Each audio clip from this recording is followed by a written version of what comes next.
Attraction என்பது மற்றவர்களை கவர்வதற்காக நாம் எடுக்கும் முயற்சி. இதில் 2 வகை உள்ளது. ஒன்று வாலிபன்.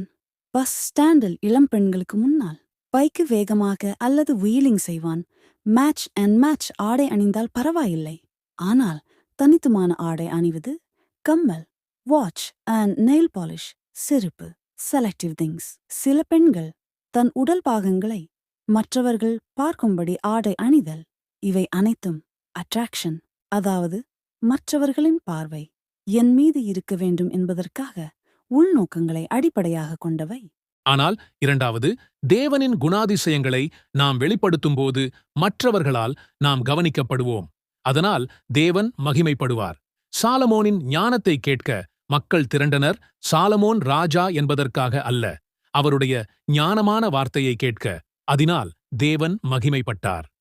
மத்தேயு 5:l. உள்ள இரக்கமுள்ளவர்கள், சாந்தமுள்ளவர்கள், சமாதானம் பண்ணுகிறவர்கள், நீதியின் மேல் பிரியப்படுகிறவர்கள் என்று இப்படி சொல்லிக்கொண்டே போகலாம். இவை அனைத்தும் தேவனின் குணாதிசயங்கள். நாம் இவைகளை வெளிப்படுத்தும் போது நாம் அல்ல, தேவனின் நாமமே மகிமைப்படும். இதில நீங்கள் எந்த வகை